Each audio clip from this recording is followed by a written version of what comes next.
आज एक महत्वपूर्ण विषय पर हम चर्चा कर रहे हैं। जिस भी कथावाचकों के सत्संग में जाओ या अभी एक नारा सोशल मीडिया पर लोग लगा रहे हैं, कुछ लोग यात्राओं के दौरान में, कि जात पात की करो विदाई, हम सब हिंदू भाई भाई। मतलब जात पात को खत्म किया जाए। तो आज इसी पर हम लोग चर्चा करेंगे कि जात पात को खत्म करने का तरीका क्या है और ये जात पात वास्तव में बनाया किसने, और जो चारों मठ के जो मठाधीश जो शंकराचार्य हैं, चारों गद्दी के, ये लोग जात पात करते हैं कि नहीं, और क्या शंकराचार्य भगवान जात पात करते थे कि नहीं। तथा कथित मनुस्मृति पर जब तक ये समाज चलता रहेगा तो क्या जात पात की विदाई हो सकती है? क्या इस पर भी हम लोग चर्चा करेंगे कि क्या जो लोग ऐसे नारा दे रहे हैं वो इस प्रथा में कि विवाह जो अगर योग्य हो तो कोई भी जात में कर सकता है अपनी बिटिया का, या खान पान परंपरा इत्यादि मूल बिंदुओं पर हम सब लोग चर्चा करेंगे। और जात पात की विदाई कैसे होगी, क्या नारा देने से या इसका कुछ और उपाय है, और क्या भगवान ने जाति बनाई है, इस पर भी हम लोग चर्चा करेंगे। बहुत से लोग कहते हैं कि गीता में लिखा हुआ है कि जातियों का निर्माण भगवान ने किया है। तो अगर जातियों का निर्माण भगवान ने किया है तो फिर जात पात की विदाई कैसे होगी? तो हिंदू सनातनी एक कैसे होगा जब तक ये जात पात की रूढ़ियां रहेंगी। वर्ण व्यवस्थाकारों ने, जो ये वास्तविक वर्ण है नहीं, लेकिन वर्ण व्यवस्थाकारों ने ये व्यवस्था बनाई। शादी विवाह, खान पान, तेरही बरही, पूजा पाठ में भिन्नता, मंदिर के पुजारी तथा कथावाचकों की एक जाति निश्चित है। अगर कोई भी अदर जाति का व्यक्ति कथावाचक बन जाता है, कथा करने लगता है, या साधु बन जाता है, या मंदिर का पुजारी बन जाता है, तो ये तथाकथित धर्म जीवी हाय हाय चिल्लाने लगते हैं, धर्म भ्रष्ट हो गया, धर्म भ्रष्ट हो गया। यहां तक कि महिलाओं को ये कथा का अधिकार भी नहीं देते। कहते हैं महिलाएं अशुद्ध हैं, जो कि दुनिया के सबसे बड़े कथाकार गोस्वामी जी कहते हैं कि पुरुष नपुंसक नारीवा जीव चराचर कोई, सर्वभाव भज कपट तज मोहि परम प्रिय सोई। और ये भगवान राम कह रहे हैं। तो ये लोग चिल्लाने लगते हैं। मंदिर का पुजारी भी कोई एक विशेष जात का होगा, यहां तक कि मंदिर के गर्भगृह में कोई एक विशेष जात का ही जा सकता है, बाकी बाहर से लोग घंटा बजाने के लिए रहेंगे। तो क्या ये भावना रख करके आप जात पात की विदाई कर सकते हैं? हां, आपका हेलीकॉप्टर देखने के लिए भीड़ इकट्ठा हो गई, आप बाउंसर बॉडीगार्ड सुरक्षा लेके चल रहे हैं, उसको देखने के लिए भीड़ इकट्ठा हो गई, तो इसका मतलब क्या हिंदू जग गया, या हिंदू ने जात पात की विदाई कर दी? क्या आप हिंदुओं को जात पात विदाई करने में सफल हो गए? फिर से वही रूढ़ियां, घर वापसी। ठीक है, अगर कोई आदिवासी, अनादिवासी, मुसहर, डोम, धैकार, चमार, दुसाद, जो जिन्हें आप नीच जाति से कह के संबोधित किया, प्रताड़ित किया, वो दूसरे धर्म में अगर चल गए, आज आप अपनी जनसंख्या को बढ़ाने के लिए उन्हें अपने धर्म में ले आए, स्वागत है उनका। ऐसा होना चाहिए, लेकिन क्या उनको आप अपने धर्म में वापस कर ब्राह्मण बना दिया? उन्हें तो फिर से मुसहर ही बनाया, डोम ही बनाया, चमार ही बनाया, अधिकार ही बनाया। तो ये फिर जात पात की विदाई कैसे होगी? क्या उन्हें मंदिर में जाने का अधिकार हो गया? क्या वो पुजारी बन सकते हैं? तो आखिर में ये जात पात की विदाई कैसे होगी? तो जब तक आप तथाकथित मनुस्मृति की व्यवस्था से आप चलते रहेंगे, ये पुष्य मित्र शुंग काल से ये परंपरा प्रारंभ हुई। नहीं तो हमारे यहाँ शास्त्रों को पढ़ने का अधिकार सभी को था, गुरुकुल में सब जाते थे। ये परंपरा भारत में तभी से जन्मी। और जब आप विशुद्ध मनुस्मृति, जो वास्तव में रियल में मनु की वाणी है, भगवान ने कहा अर्जुन मैंने सूर्य से कहा, सूर्य ने अपने पुत्र मनु से कहा, मनु से इक्ष्वाकु ने जाना, उनसे राजर्षियों ने जाना, वही ज्ञान पुनः इस धरती में लुप्त हो गया था, फिर मैं पुनः तुमसे कहने जा रहा हूं। तो जो विशुद्ध मनुस्मृति है, जब तक आप उसे नहीं पढ़ेंगे, उस पर नहीं चलेंगे, तो विशुद्ध मनुस्मृति गीता है, और गीता मानव मानव में भेद नहीं डालती। गीता तो यहां तक कि पुरुष और नारी में भी भेद नहीं डालती। गीता कहती है ये वस्त्र है नारी और पुरुष, लेकिन उसके अंदर रहने वाली जो आत्मा है वह वही परमात्मा है, वही भगवान है। तो जब तक आप गीता नहीं देते, गीता के हिसाब पर नहीं चलते, तब तक ये जात पात की विदाई कैसे संभव होगी? शादी विवाह खान पान में सभी वर्गों को योग्यता के हिसाब से किसी भी जाति में, क्या हिंदू अगर वो है तो आप शादी विवाह कर देंगे? क्या अगर ब्राह्मण है और अगर योग्य है वर किसी अन्य जाति में, तो वो अपनी बहन का, अपनी बेटी का शादी उस जाति में करेगा? या अगर कोई योग्य कन्या है और वो अपनी कन्या का विवाह अन्य ब्राह्मण जाति, क्षत्रिय जाति, यादव जाति में करेगा, तो क्या कोई करेगा? तो यहां पर प्रश्नवाचक चिन्ह लग जाता है। तो फिर जात पात की विदाई कैसे होगी? भारतीय संविधान तो यह अधिकार देता है कि अगर मन पसंद हो गया तो किसी भी जात की कन्या है, विवाह हो जाएगा। अब आइए इतिहास में हम देखें कि क्या ये रूढ़ियां कुछ वर्षों से है या पहले थी, या ये सनातन है ये जाति पाति। तो आप देखेंगे कि पहले जो शादी विवाह होता था ये जाति पाति देख के नहीं होता था। आपने शांतनु का नाम सुना होगा, मछोदरी का नाम सुना होगा, जिससे एक गौरवपूर्ण वंश की परंपरा चली। उसका इतिहास तो आप जानते ही होंगे, पूरा बताने पर वीडियो लंबा हो जाएगा। तो वहां पर तो कोई जाति पाति नहीं थी।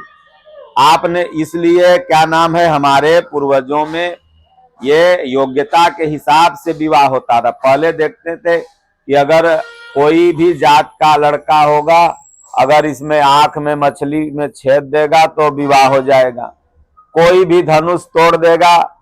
जनक जी ने ये थोड़ी कहा था कि कोई क्षत्रिय ही तोड़ेगा तभी माता सीता का विवाह होगा।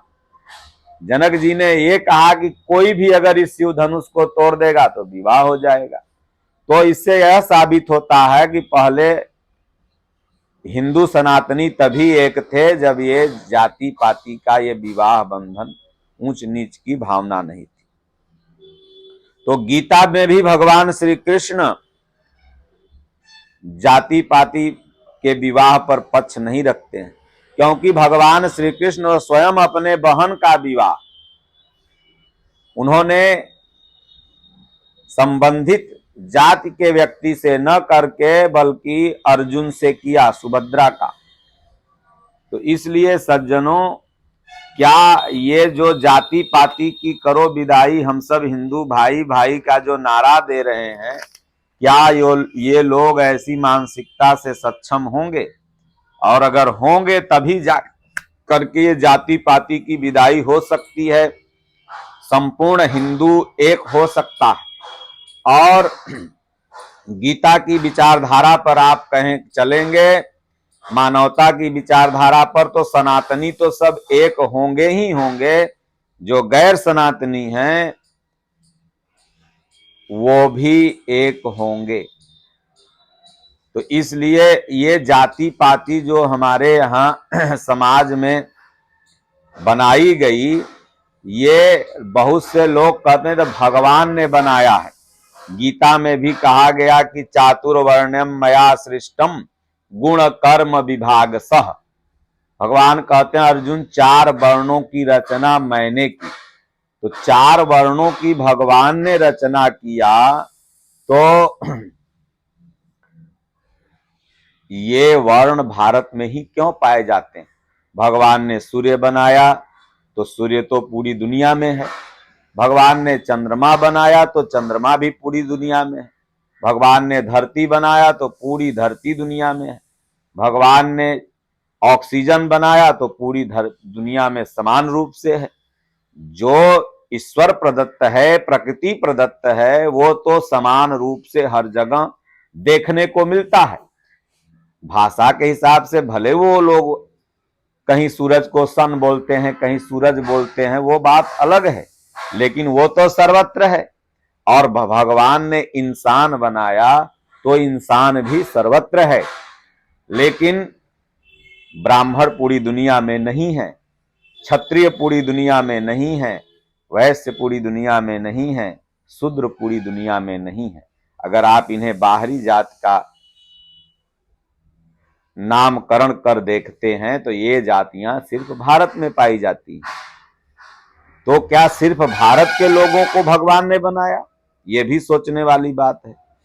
और अगर भगवान बनाते इन जातियों को तो ये जातियां अन्यत्र भी मिलती। प्रवासी भारत के लोग बाहर में जो रह रहे हैं वहां तो हो सकते हैं, लेकिन वहां के मूल निवासी इस जाति के नहीं है, उस देश के। तो इससे यह साबित होता है कि गीता में जो 4 वर्ण की व्यवस्था बताई गई है, ये साधनोपान है, ये साधन का एक स्तर है, एक कैटेगरी है भजन का, न कि बाहरी जाति। जब आप साधना भजन चिंतन में प्रथम स्तर पर होते हैं तो आप शूद्र हैं, अल्पज्ञ हैं, एलकेजी में हैं। जब आप भजन करते करते धीरे धीरे आपके अंदर गीता रामायण समझने सुनने की, उस पर चलने की क्षमता आ जाती है तो आप ही वैश्य हो जाते हैं। जब धीरे धीरे काम क्रोध लोभ मोह राग द्वेष विकारों को काटने की क्षमता आप प्राप्त कर लेते हैं तो आप ही क्षत्रिय हो जाते हैं। पूज्य गुरुदेव भगवान कहते हैं, जैसे ही आपने ब्रह्म का स्पर्श कर लिया तैसे ही आप ब्राह्मण हो जाते हैं। तो ये साधना का 4 स्तर है, न कि बाहरी जाति।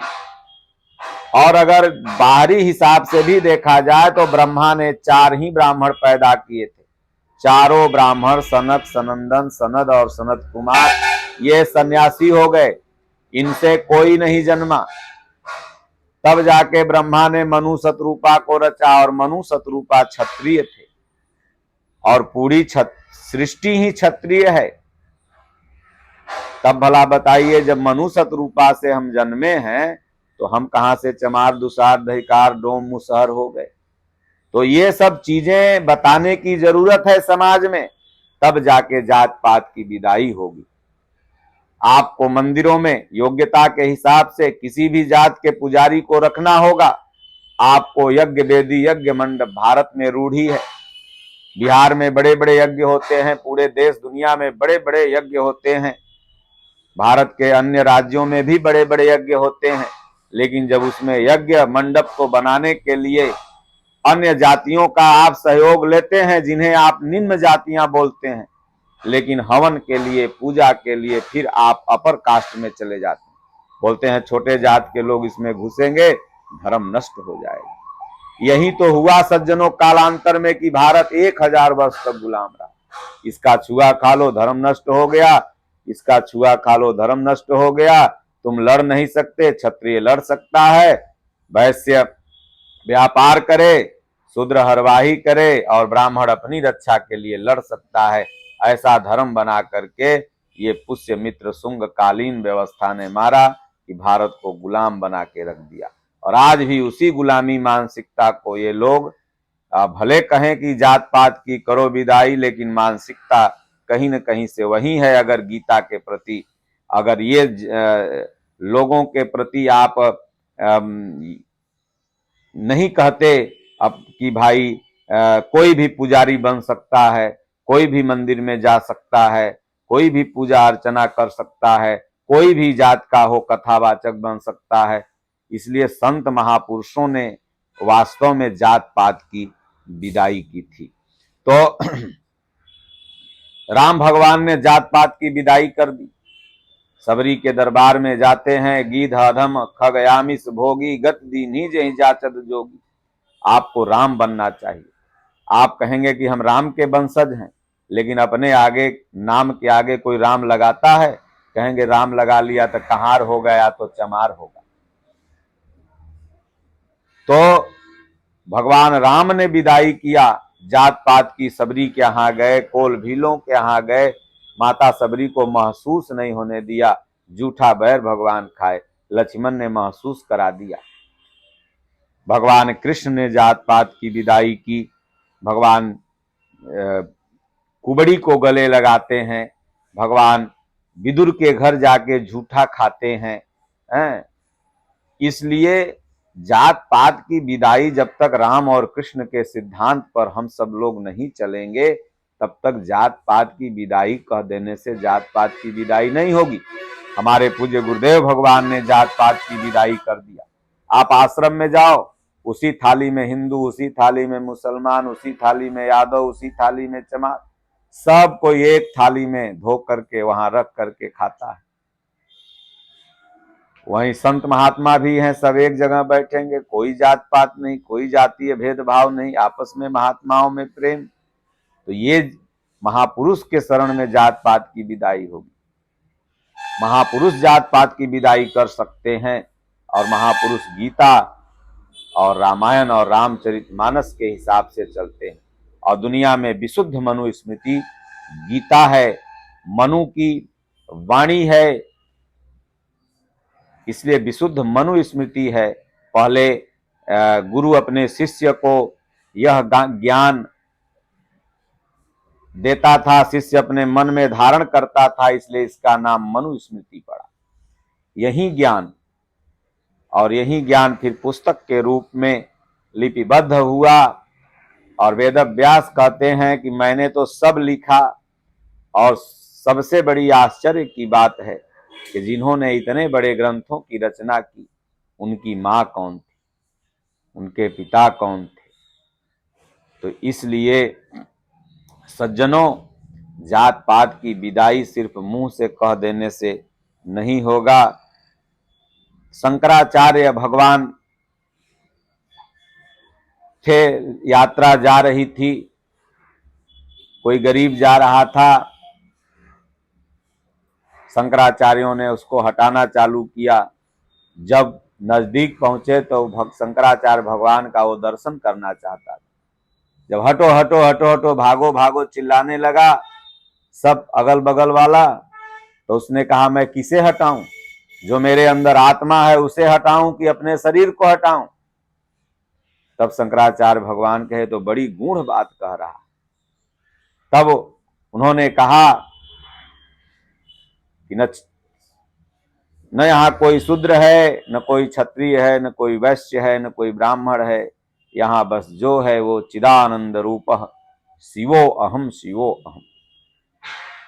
न ब्राह्मणो न क्षत्रियः शूद्रो न वैश्यः, चिदानंद रूपम शिवो अहम शिवो अहम।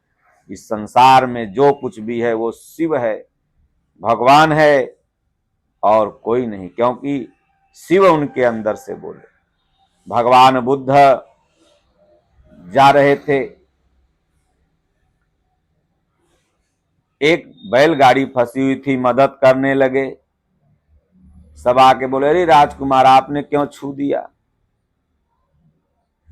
ये अशुद्ध है। करे तुमने राजकुमार को कैसे छुआ। तो भगवान बुद्ध ने कहा भाई इसने हमको नहीं छुआ, मैंने ही इसको छुआ। बोले तब तो धर्म अशुद्ध हो गया, तेरी औकात कैसे हुई इस राह में आने की। पहले राह भी अलग अलग होते थे, इससे दुसाध का टोला है, ये चमार का टोला है, ये जादव का टोला है, उसका रास्ता है, उसके रास्ते में कोई नहीं जा सकता, उसका कुआं अलग है। आज भी कहीं कहीं जाइए तो उसका देवी स्थान अलग है, उसका देव मूर्ति स्थान अलग है, पासवान का देवी स्थान अलग है। अरे भाई इतनी घृणास्पद भावना, चमार का देवी स्थान अलग है। और इसी सब भावनाओं का ईसाइयों ने, मुसलमानों ने फायदा उठाया। तो जाके कहे कि देखो तुमको मंदिर में जाने का हक नहीं, अधिकार नहीं। और लोग भेड़ की तरह बनते चले गए, कहीं छूने से बन गए, कहीं खाने से बन गए, कहीं अपमानित करने से बन गए। विशेष सत्संग सब डाला हुआ है तो केवल इसी तरह चर्चा महत्वपूर्ण विषय है। किसी ने प्रश्न किया कि महाराज जी जात पात की विदाई कैसे होगी, तो उस पर हमने किया। इसलिए भगवान बुद्ध ने जात पात की विदाई की, सबको गले से लगाया, जीवों की हिंसा पर रोक लगाई, गीता के सिद्धांत पर चलते थे। आज 2500 वर्ष हो गया, भगवान बुद्ध जिंदा हैं, हमारी आपकी आत्माओं में है। राम भगवान 10 लाख वर्ष पहले हुए, जिंदा हैं। भगवान कृष्ण 6000 वर्ष पहले हुए, जिंदा हैं। तो महापुरुषों, हमारे दादा गुरु महाराज को लगभग 100 वर्ष से ज्यादा हो गया हुए, जिंदा हैं। पूज्य स्वामी जी अभी भी हैं और आने वाले युगों युगों तक कालजयी कृति यथार्थ गीता के माध्यम से, इस निर्भीकता के माध्यम से, इस उपदेश, यथार्थ उपदेश देने के माध्यम से इस आम जनमानस की विचारधाराओं में युगों युगों तक महाराज जी का स्थान रहेगा। इसलिए अगर जात पात की विदाई करना है तो महापुरुषों की शरण में जाओ, गीता पढ़ो, रामायण पढ़ो और उस पर चलो। ये नहीं कि मुंह से कह दिया अब फिर वही नहीं भाई पूजा यहीं करा सकते हैं। योग्य है, ब्राह्मण है, पंडित मतलब जाति नहीं होता, पंडित मतलब जानकार होता है। ब्राह्मण मतलब जो ब्रह्म को जान गया, जन्मना जायते शूद्रः कर्मणा द्विज उच्यते। अब यहाँ जन्म से भोज खाए तो पंडित जी के बेटवा, तो एक रूढ़ी परंपरा चली आ रही है और सिर्फ मुंह से कह देने से जात पात की विदाई भी नहीं होगी और हिंदू एक भी नहीं होंगे। जब तक गीता नहीं पढ़ोगे, गीता के सिद्धांत में नहीं चलोगे, भगवान राम के सिद्धांत में नहीं चलोगे, और सबसे पहले धर्म गुरुओं को आगे आना होगा। जो धर्मजीवी लोग हैं इनको रूढ़ियों को मिटाना होगा, इनको छुआछूत की भावना को अपने मानसिकता से हटाना होगा। पुजारी किसी भी जात का बने, कथावाचक किसी भी जात का बने, इस तरह से करना होगा। तो शंकराचार्य जी ने छुआछूत नहीं किया और उनके शिष्य देखिए जो कहीं भी चारों गद्दी पर जो बैठाए जाते हैं शंकराचार्य के निमित्त मान करके, क्या उनमें ये भावना है? क्या वो एक दलित एक आदिवासी का छुआ खा सकते हैं? क्या वो लोग ये पारित कर सकते हैं कि कोई मंदिर में बैठ सकता है, कोई पूजा कर सकता है? तो उत्तर होगा नहीं। और अगर नहीं पारित करेंगे तो कहाँ ये हिंदू एक हो पाएगा? क्योंकि हिंदू की अनेकता का कारण मात्र यही है। भारत में एक भी ईसाई, मैं गारंटी के साथ कह रहा हूं, कोई भी बता दे कि ये इटली के इनके वंशज हैं, या एक भी मुसलमान मैं गारंटी से बता दूं कोई कह दे कि अरब से आए हैं, अच्छा ये पाकिस्तान से आए हैं, इनके वंशज वहां के, सब यहीं के हैं, सब आपके सगे भाई हैं। सबका खतियान निकालो तो सब कहीं न कहीं से पूर्व के हिंदू हैं। आज जो बौद्धिस्ट बन रहे हैं, क्या ये दूसरे देशों से आ रहे हैं? थाईलैंड से आ रहे हैं? सब आपके ही देश के और आपके सगे भाई हैं। आप इन्हें अपमानित करते हो। धर्म में इनको समान अधिकार नहीं है। मंडप तो ये छा सकते हैं लेकिन हवन नहीं कर सकते, और इसी अपमान का फायदा ये लोग ले करके, इसलिए सबको गले लगाओ, सबको समान अधिकार दो। अगर भाई गुह पोत करके गंदगी से पंडित जी भी आएगा तो हवन नहीं कर सकता, और अगर सफाई से कोई भी आ रहा है तो उसका स्वागत है। बोलो गुरुदेव भगवान की जय। तब जाके जात पात की विदाई होगी। हरि ओम। शांति शांति शांति।